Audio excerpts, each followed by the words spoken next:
Welcome to the inaugural episode of Well, Don't Tell the Kids.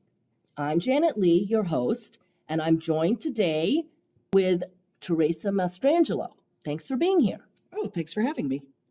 Teresa is raising 3 teens with her husband, Eric, in our lovely suburb of the nation's capital. Now, from what I understand, you grew up not too far from here. Is that right?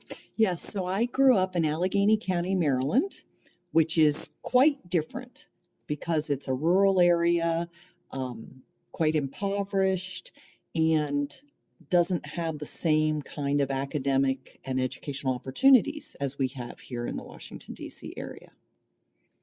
Being a rural setting, was there a lot of time spent outside? I think generally that is a difference both in terms of rural versus urban setting that my children are growing up in or have grown up in, as well as the times. We just didn't have the same kind of technology. I mean, we had, to get television, we had a huge tower with a rotator that would rotate the aerial antenna just to get the 3 channels that we were able to get, like Channel 7 from Fredericksburg, Virginia. Well, that's quite a distance. It is quite a distance, yes. So, of course, you did more outside because there was less to attract you inside. And do you find that to be, I mean, from where you are now, you've got 3 older teenagers, a plus, something you wish you'd see more now of these days? Well, I think generally my children are quite outdoorsy as people. They love to be outside. But again, their outside adventures are structured. And that, again, I think is pretty consistent. We're seeing everywhere in this current generation that, they go to outdoor camp. They don't just hang out or go for a horseback ride as I did in the woods around the house. Right. Currently, you are a strategic advisor.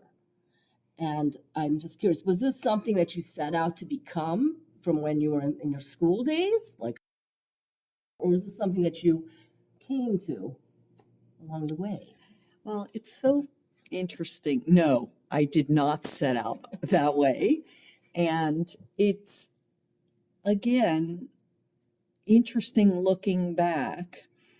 I sort of envision my life path a bit more like forks in the road, and you come to a decision. Maybe it's not even just binary. Maybe it's you have multiple options to think about. And then you choose one, and from that, others branch off. So when I came to Washington, D.C. after graduating from college, I was really interested in international relations. In fact, the field was just sort of forming, and that vocabulary, international relations, was just started. So ending up as a strategic advisor and professional coach is more a result of wanting to give back after a 30-year career, the knowledge I built up over time, rather than a direction that I headed when starting out. And so just as some background, you were at Mount Holyoke, an all-women's college, university, and studied history and politics. And I even dug up that you had a stint at the radio station. I did. Is that so? Yes. And was that interesting? Were you a DJ? I was a DJ. I had a classical slot. So what time was that slot at? I was in the late afternoon. So mostly people listened to me in the bookstore. Excellent. People would stop by either for a snack after class or otherwise pass through the bookstore. So the people that knew my show the best were actually the people that worked in the bookstore. They would always compliment me. Were you broadcasting from the bookstore? Or no, the radio station was located in a different, I think it's still there too, actually, in more, it was called Mary Woolley Hall. The radio station was in the basement there, and my friends and I had shows. That is wonderful. I think also that may have helped you as an outlet for your theatrical side. So I was very active in high school in theater. I wasn't active in theater in college. I had other activities, but the radio station definitely allowed me to perform, which was a lot of fun. And I would also say, you were asking me about the rural setting. So I was a 4-H'er, and one of the speaking activities that we had to do in Porch, we had to both compete in speaking contests as well as giving visual demonstrations. And I think all of that built on what later became, when I joined Deloitte, consulting skills, that ability to articulate, to speak and project, to have some presence. You know, I can still talk in a big room without a microphone. Well, that's very interesting. I didn't realize that. I knew 4-H had many resources and such, but I didn't realize it extended into forensics and such. Yes. With your education, you moved on to consulting on is it USAID or USAID? Strategic and Economic Development. I can break that down a little bit. So, as I mentioned, I came to Washington with the idea of doing something in international relations. So I started at the Commerce Department.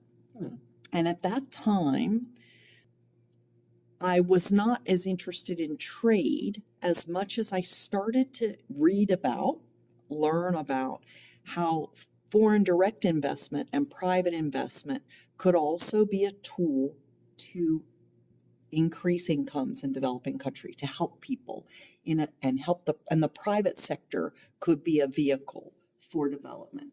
Between reading, doing some research, talking to people at Commerce, you know, Washington has so many kinds of presentations that interns can go to, and I would always just try and find as much as I could. Yes. Absolutely, going to speeches, etc. I also took a class in economics at American University because I hadn't had econ as an undergraduate. So through all that, I learned about this field of international development assistance. And international development assistance is maybe better known now than it was during my post-undergraduate years. So I came across a U.S. government agency that was called OPIC, Overseas Private Investment Corporation, which still exists today. It's actually a self-sustaining corporation that provides political risk insurance for U.S. investment overseas. I think Trump has it on the chopping block, but that's another story. That's another episode. That's another episode. So again, I came across OPIC. I never was directed coming out of college, oh, that would be a place I would like to work. So I worked there. OPIC had a relationship with Deloitte in which when OPIC would take groups of potential investors to developing countries, they would always meet with the local Deloitte office to hear about the business and tax environment in a particular country. So OPIC would take a mission to Guatemala, then the Deloitte in Guatemala would meet and say, okay, here's the tax regime, here's how foreign direct investment is treated, et cetera. So that's kind of how I got introduced to Deloitte. So when I sort of had outgrown what I could do without a graduate degree at OPIC, and at that time I made the decision to go into an MBA rather than do an MA, because again, I was seeing this attractiveness of the business environment and the private sector's ability to impact change and improve people's lives in developing countries, rather than the policy side, which is also very valid. It just wasn't as attractive to me. Right. So I decided to apply to GW, to the George Washington University, to the graduate program, and at the same time try to get part-time or internship employment at Deloitte. Internship, that's pretty valuable. Absolutely. Yeah, so I needed some income while I was pursuing my graduate degree, but I also I didn't want to work full-time. I needed some flexibility. And so again, through the series of networking and talking to people, I met the person that later became my mentor and boss, and for whom I'm going to travel to Vietnam next week for his 70th birthday party, Robin McPhail, and was hired then at Deloitte and got involved in this international development assistance consulting. And then our primary client, going back, you asked me about USAID or USAID, that they were one of our primary clients. Yeah, you mentioned travel. I have curiosity about maybe your oddest encounter or the furthest you've traveled. Does anything spring to mind? You could be here for a while. Yes.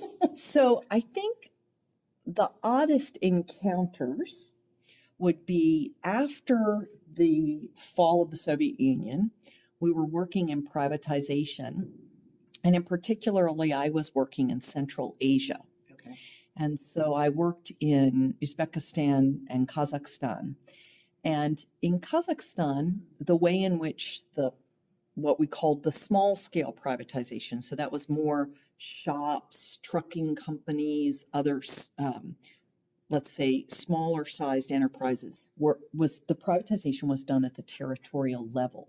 And so we were working with the local, what we called the TERCOM, territorial committees, and we were invited to a wedding. And to me,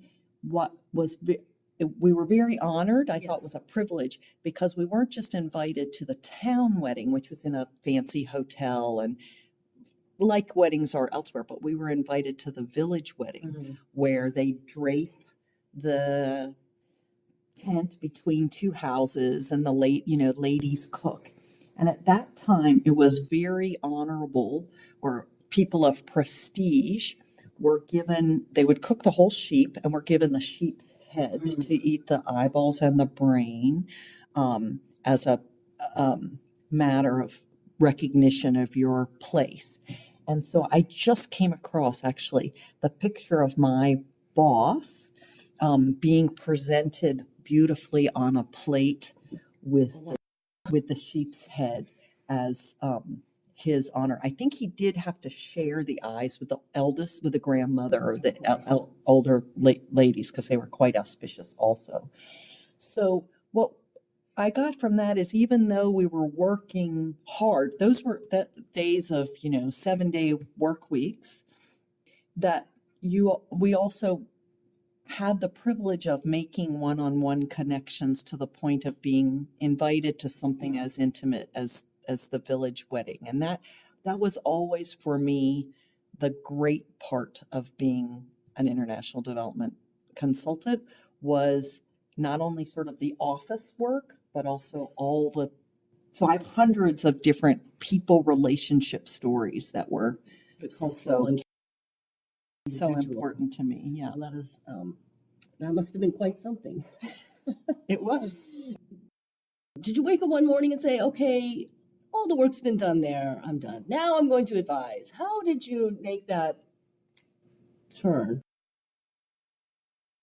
Well, I would say, going back to my forks in the road, I can tell you a little bit about the forks in the road that I faced over my career. I'll try and. So one I talked about was kind of, am I going to choose international relations or international business to contribute? So I chose international business. That led me to this, at that time, big 8 accounting firm, now down to the 4, but that led me to Deloitte and a professional career in a very formal.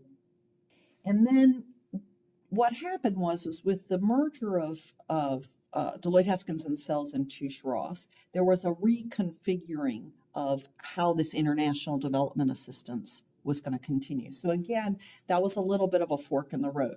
Do I stay with consulting, the more traditional, serve the top 3 Fortune 300 big multinationals, or do I continue on my path in international development assistance? So I chose that. So we stayed as part of Deloitte then I think I worked for Deloitte 18 years, and maybe the last 8 of which were part of the international firm rather than part of the U.S. firm.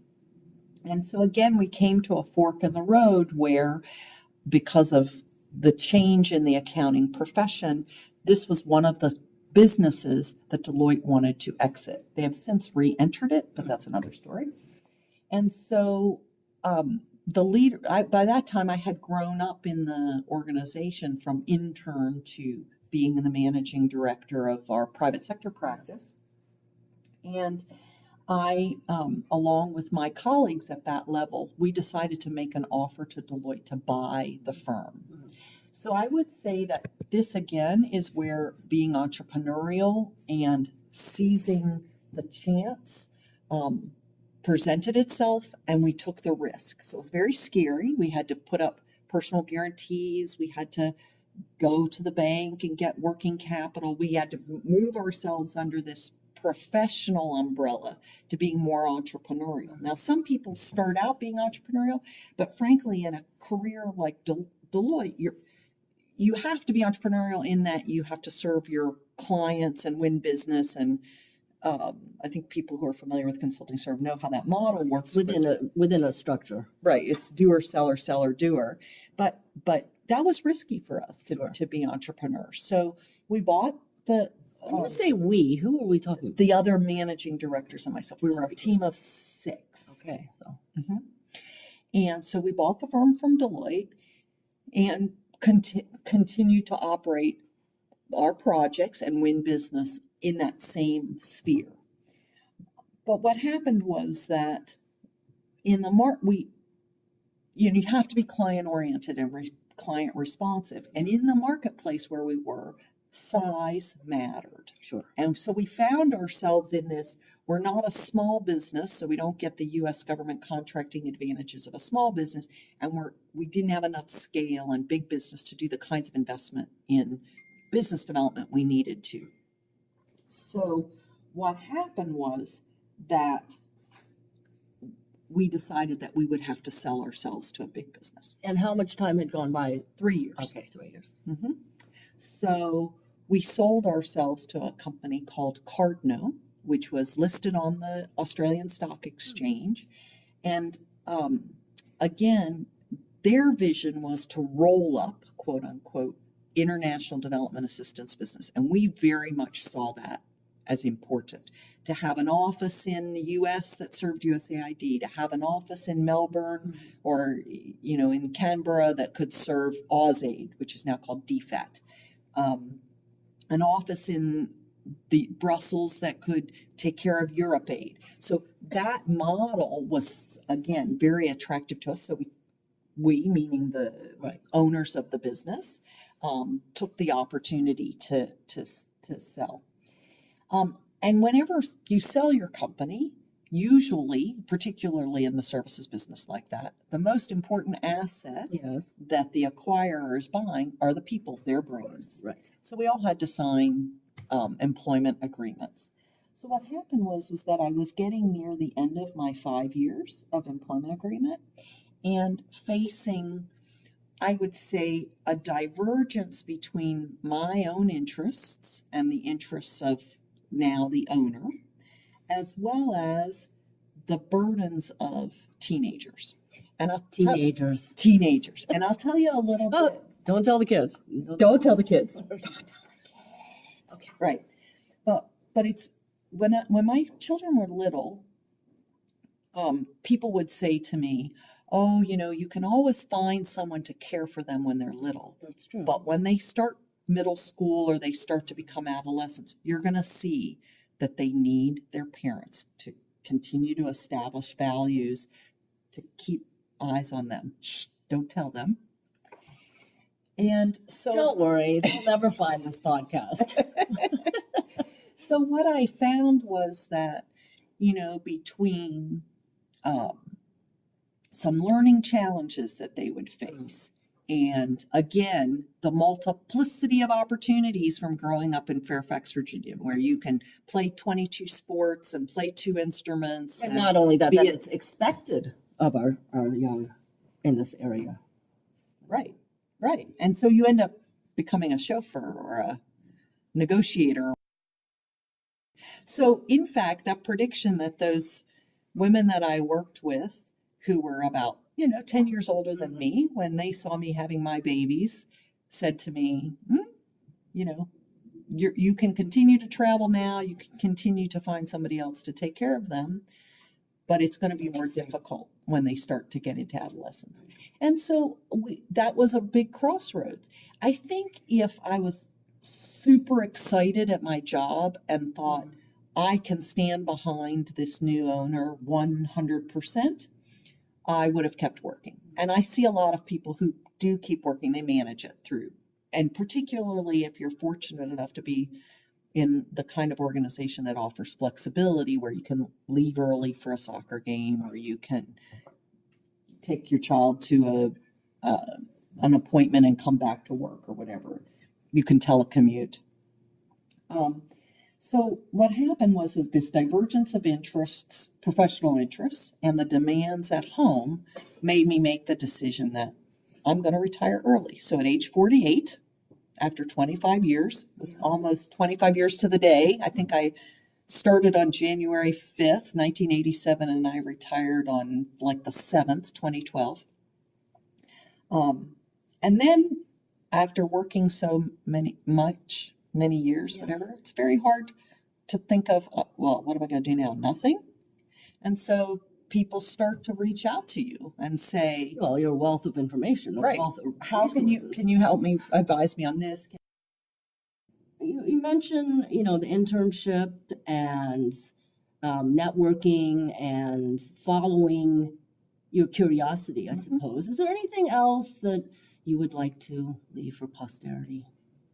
I like to look at things from many angles. And I think that's part of that comes from the very solid consulting training that I received at Deloitte. And so I sort of say to my kids, if you can start out in a place that gives you really good critical thinking training, you get some from university, you get some from grad school, but also practical training, critical thinking, that looking at things from different angles will help you when opportunity presents itself. And always think a bit about, maybe you have to make a decision on pros and cons. Maybe you have to make a decision about what does your gut feel. Maybe you have to make a decision if you're spiritual, what's that related to my spirituality? How does my commute figure? So that ability to look at things from multiple angles has always served me well when facing decisions about opportunity. And I found that skill was actually more beneficial than being very, very directive and saying, okay, linearly, this is where I'm charging ahead and getting from A to B. Well, we shall keep that in mind as we go forward, but that's about all the time we have for now. So thank you so much for your insights and conversation, Teresa. Thank you, Janet. And thank you all for listening. My guest has been Teresa Mastrangelo, and this is Janet Lee, your host. So please stay tuned for more episodes of Well, Don't Tell the Kids.